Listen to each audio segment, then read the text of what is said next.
మూడోసారి మోడీ అధికారంలోకి రాకుండా ఇండియా కూటమి అభ్యర్థులను గెలిపించాల్సిన బాధ్యత ప్రతి ఒక్క ప్రజాస్వామిక వాదిపై ఉందని మాజీ సీఎల్పీ నేత కుందూరు జానారెడ్డి పేర్కొన్నారు.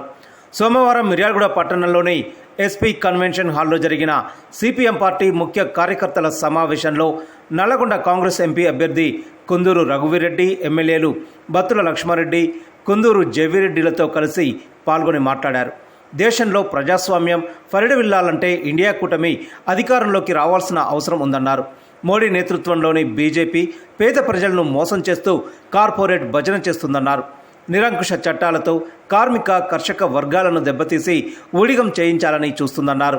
కామ్రేడ్లు సైనికుల్లా పనిచేసి ఇండియా కూటమి అభ్యర్థి కుందూరు రఘువీరెడ్డిని భారీ మెజారిటీతో గెలిపించాలని పిలుపునిచ్చారు. వామపక్షాలతో తనకున్న అనుబంధాన్ని గుర్తు చేసుకున్నారు.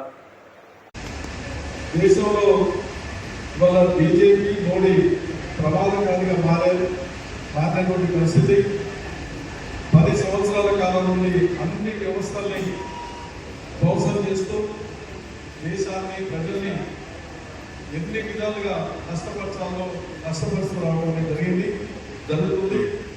అలాంటి మోడీ బీజేపీని మూడోసారి ఏ పరిస్థితుల్లో అధికారంలోకి రాకుండా ఉండాలనే ఉద్దేశంతో ఇలా కాంగ్రెస్ పార్టీ, కమ్యూనిస్ట్ పార్టీలు, ఇతర అనేక పార్టీలు ఇండియా కూటమి ఏర్పడి దేశవ్యాప్తంగా ఏ రాష్ట్రానికి ఆ రాష్ట్రం అవగాహన చేసుకొని ఎన్నికల్లో పనిచేయడం అనేది జరుగుతూ ఉంది. మన రాష్ట్రంలో ప్రత్యేకంగా మనం 16 స్థానాల్లో కాంగ్రెస్ పార్టీకి సంపూర్ణమైనటువంటి మద్దతు ఇచ్చి ఈ 16 స్థానాల్లో కాంగ్రెస్ పార్టీ అభ్యర్థులు గెలవడానికి శక్తివంచన లేకుండా పనిచేయాలని చెప్పి నిర్ణయించుకొని పోతా ఉన్నాం. ఇక్కడ మనం తీసుకోవాల్సిన ప్రతిజ్ఞ ఏంటంటే, పెద్దలు అన్నగారు గౌరవనీయులు ఉన్నారు, మరొక అవకాశం నల్లగొండ నియోజకవర్గానికి నల్లకొండ తర్వాత ఇది విప్లవాల కొండ, తెలంగాణే కాదు దేశ చరిత్రలోనే అత్యధిక మెజారిటీ ఓట్లు నల్లగొండ పార్లమెంటు అభ్యర్థికి వస్తున్నాయి అనిపించేటువంటి విధంగా ఇప్పుడున్నటువంటి వాతావరణం ఈ నియోజకవర్గంలో ఉన్నది. ఎందుకంటే ఇప్పుడు అవతల పార్టీల నుంచి పోటీ చేసే అభ్యర్థులు కానీ ఆ పార్టీల యొక్క విధానాలు అయితే మనం చూస్తూ ఉన్నాం. మరి ఇక్కడి నుంచి పోటీ చేసే అభ్యర్థి వీళ్ళకున్న చరిత్ర, తర్వాత కమ్యూనిస్ట్ పార్టీలు కూడా మద్దతిస్తున్నాయి కాబట్టి మనం మద్దతిస్తున్నాం కాబట్టి మరొకసారి అన్నాడు రావి నారాయణ రెడ్డి గారు ఎన్ని ఓట్లు తెచ్చుకున్నాడో దేశంలో, దేశం మొత్తంలోనే అందరికంటే ఎక్కువ, నెహ్రూ కంటే ఎక్కువ ఏ రకంగా వచ్చినాయో ఆ రకంగా నల్లగొండ నియోజకవర్గం నుండి పోటీ చేస్తున్న అభ్యర్థికి వస్తే అది రఘువీర్కే కాదు, మొత్తం నియోజకవర్గం మన జిల్లా అభివృద్ధి చేసుకోవడానికి, కేంద్రం మీద మనం బలంగా పోరాడడానికి, కేంద్రంలో అధికారం ఉన్న ప్రభుత్వం కూడా ప్రత్యేకంగా మన వైపు చూడడానికి, తర్వాత ఇక్కడ ఉన్న పెద్దలు కూడా అనేక అభివృద్ధి కార్యక్రమాలు చేపట్టడానికి పార్టీగా మనం ఛాలెంజ్ తీసుకోవాల్సింది ఏంటి, తెలంగాణలోనే కాదు దేశంలోని అత్యధిక మెజారిటీతోటి విప్లవాల జిల్లా నల్లగొండ జిల్లా ఈ పోరాట ఘట్టం నుంచి పోటీ చేస్తున్న నల్లగొండ పార్లమెంట్ అభ్యర్థికి అత్యధిక మెజారిటీ ఓట్లు తీసుకురావడం అంతేనా కదా? తీసుకొద్దామా లేదా? ఈ 10 ఏళ్ల నుంచి మోడీ గారు ప్రధానమంత్రి అయిన దగ్గర నుంచి బీజేపీ ఫాసిస్ట్ పాలనగా ఎట్లయితే వ్యవస్థలు ప్రతి ఒక్క వ్యవస్థని చేతి గుప్పిట్లో పెట్టుకొని అందరికంటే ఎక్కువ నష్టపోయిన పార్టీల పరంగా ఎవరైనా ఉంటే అది ఉభయ కమ్యూనిస్ట్ పార్టీలే అని మీ అందరికీ తెలుసు. కాబట్టి ఇలాంటి తరుణంలో కొన్ని వ్యవస్థల్ని కాపాడాలన్నా, ముఖ్యంగా కమ్యూనిస్ట్ లాంటి పార్టీలు రాజకీయాల్లో ఉండాలన్నా, ఇలాంటి ఫాసిస్ట్ పాలనలు పోయి వ్యవస్థలను పెట్టి అందులోకి లాంటి వ్యవహారాలు పోవాలంటే ఇప్పుడు ఇండియా కూటమిలో భాగంగా ఇండియా కూటమి ఏర్పడి ఈ బీజేపీ ప్రభుత్వాన్ని దించితే కానీ మళ్ళీ మామూలు పరిస్థితులు, ప్రజాస్వామ్య పరిస్థితులు ఇండియా భారతదేశంలో ఉండవనే దీంతోనే ఈ కూటమిని ఏర్పాటు చేసి కూటమిలో భాగంగా ముందుకు పోతున్నాం. ఈ విషయం అంతా మీకు తెలిసిందే. కాబట్టి మీరందరూ కూడా మీ నియోజకవర్గాల్లో మీ ప్రాంతాల్లో కాంగ్రెస్ పార్టీకి నాకు సపోర్ట్ చేసి భారీ మెజార్టీతో గెలిపించగలని నాకు మనవి.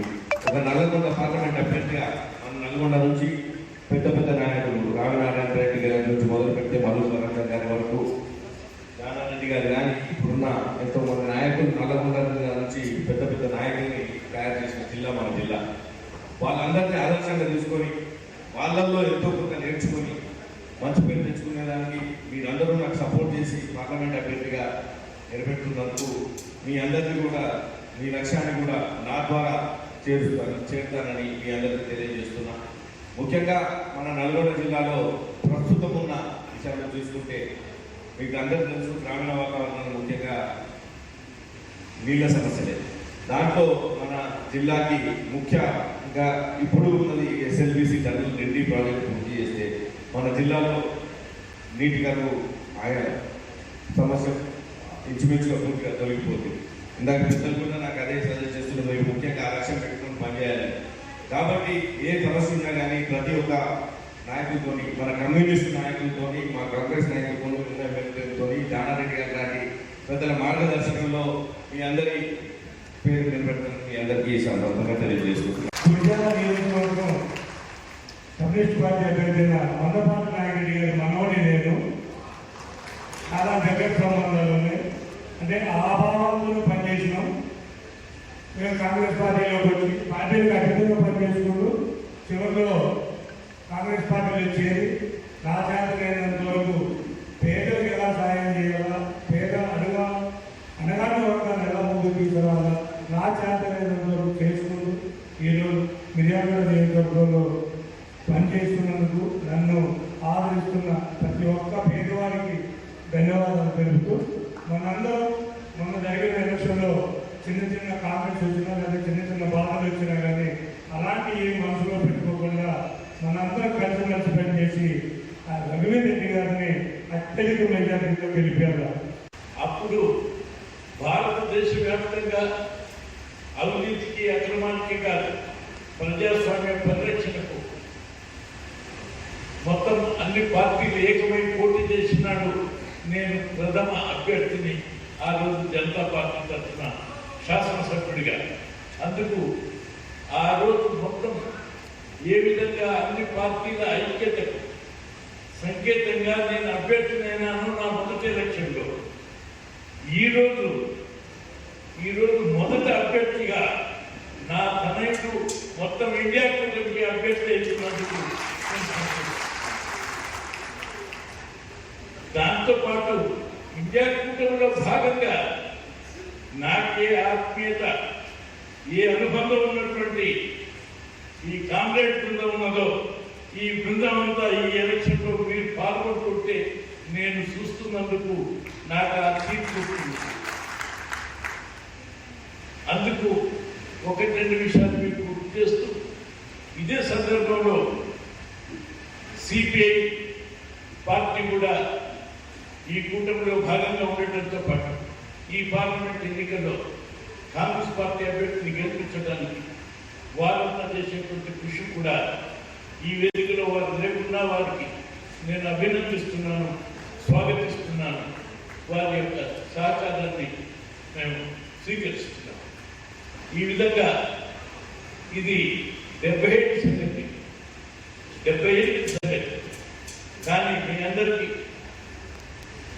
81లో నేను సమితి అధ్యక్షుడిగా పోటీ చేసినప్పుడు కూడా ఉభయ కమ్యూనిస్టు పార్టీలు అనేక ఇతర పార్టీలకు అతీతంగా నా అభ్యర్థిత్వాన్ని సమర్థిస్తూ 81లోనే ఇండిపెండెంట్గా మాసివ్ ఎన్నికల్లో ఆనాడు ఉన్నటువంటి తక్కువ ఓట్లలో 12,000 మెజార్టీతో గెలిపించిన కనుక ఈ ఐక్య సంఘటన అని చెప్పి మీ అందరికీ మనం చేస్తాం.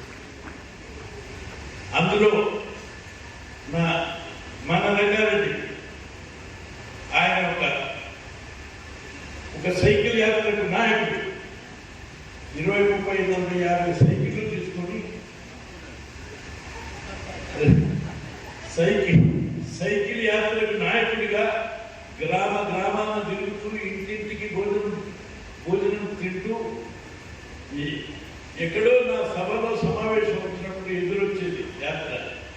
ఆ విధంగా ఆనాడే వీళ్ళంతా పనిచేసినటువంటి మీ కమ్యూనిస్టు పార్టీ యోధులే కదా, ఐక్య సంఘటన యోధులు అని చెప్పి మీ అందరికి గుర్తు చేస్తున్నాం. ఆ విధంగా మీ అందరి యొక్క ఆలోచన విధానాన్ని పురికిపుచ్చుకొని అంతేకాదు అన్ని పార్టీల ఐక్యతకు దోహదం చేసేటువంటి నాయకుడిగా నేను ఎదగడంతో పాటు అన్ని పార్టీలలో ఉన్న నాయకుల యొక్క పరస్పర బంధంతో పాటు పరస్పర ఆలోచనలు కూడా సంతరించుకొని నా పరిపాలనలో భాగంగా నా ప్రయాణం సాగించినానని మీ కార్యకర్తలందరూ మీ కామ్రేడ్స్ అందరికీ నేను గుర్తు చేస్తున్నాను. ఇవాళ మోడీ అక్కడ నియంత్రిత విధానమే కాదు, అనేక చట్ట ఉల్లంఘన, రాజ్యాంగ ఉల్లంఘన చేయడంతో పాటు ప్రజలకు అబద్ధాలు చెప్పడంతో పాటు అణచివేతకు గురి చేసి మొత్తం ప్రజాస్వామ్యాన్ని కూలి చేయడానికి తయారైనటువంటి ఆ మోడీ గారి పరిపాలనని అనేక వాగ్దానాలు చేసి హామీలు ఇచ్చి ప్రజలను మోసం చేసినటువంటి ఈ టీఆర్ఎస్ కానీ ఎండగట్టి వారికి గుణపాఠం చెప్పాల్సినటువంటి అవసరం ఉందని మీరు నిర్ణయానికి రావడమే కాదు, ఆ వివరాలన్నీ చెప్తుంది. ఆ హామీలు ఎన్నో నేను మీకు ఆ పాఠాలు చెప్పిన అవసరం లేదు. వారికి ఏ హామీలు నిలబెట్టినటువంటి ఒక పరిస్థితి, పైగా హామీలు నిలబెట్టినటువంటి మీరు హామీల గురించి 100 రోజుల్లో నిలదీస్తున్న సంఘటనలు మీకు చెప్తున్నాను. అందుకని 10 సంవత్సరాల సమయం ఇచ్చి మీ ప్రజా సంఘాలతో పాటు మేమంతా కూడా నిలదీసిన ఈ ప్రభుత్వానికి కనీసం ఆలోచన చేయడం కాదు, చర్చించడానికి కూడా అవకాశం ఇవ్వాలనేటువంటి దుర్మార్గపు నియంత్రణతో యొక్క పరిపాలన ఈ వ్యతిరేకంగా మీరు వాళ్ళు అడగడానికి అర్హత లేదు అని చెప్పడానికి మీకు గుర్తు చేస్తున్నాను. అసలు ఏ హామీని వాళ్ళు నిలబెట్టినటువంటి రైతు రుణమాఫీ అది మీకు ఇప్పుడు ఈ పేపర్ ఇస్తారు. ఆ పేపర్ ద్వారా 21లోనే హరీష్ రావు మిర్చితో సహా చెల్లిస్తానని చెప్పినాడు. కానీ నువ్వు చెల్లించలేదు కదా, ఇప్పుడు 100 రోజుల్లో నువ్వు చెల్లించలేదు, రోజు నీ రాజీనామా నా రాజీనామా అనేటువంటి విషయం కేవలం ఇవి సంస్కారహీనమైన మాటలు మాట్లాడు, అహంకారపూరితమైనటువంటి మాటలతోటి ప్రజల్ని ఒకసారి వీలైతే మభ్యపెట్టడం, లేకపోతే భ్రమ పెట్టడం, లేకపోతే మూటలతోటి కొనుగోలు చేయడం అనేటువంటి యొక్క విధానం నేర్చుకున్న వారికి తగిన గుణపడడం చెప్పినారు. రేపు చెప్పబోతున్నాను.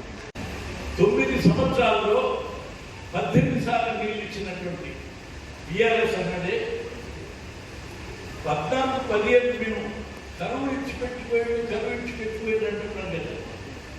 నిజంగా మనము కరువు ఇచ్చిపోయినాడు, ఇచ్చిపెట్టుకో 14-15 మనం దిగిపోయినాడు విపరీతమైనటువంటి వర్షాలు. కానీ 15-16, 17-18, 19, 16 నుంచి 18 దాకా 3 సంవత్సరాలు వానాకాలం నీళ్లు లేవు. 23-24 వానాకాలం నీళ్ళు లేవు. 4 కాలం లేవు. 2 కాలం ఈ కాలం మొదటి 16-17, 15-16 2 పంటలు లేవు. 2 సార్లు 2 పంటలు లేవు. 2 పర్యాయాలు 4 సార్లు ఒక్కొక్క కాలం మాత్రమే ఇచ్చిన ఈ ప్రభుత్వుడు కనీసం ఆయన పరిపాలన ఎట్లా సాగింది, ఇది ఎన్ని నీళ్ళు వదిలినాం, ఎందుకు వదిలినాం అన్న లెక్క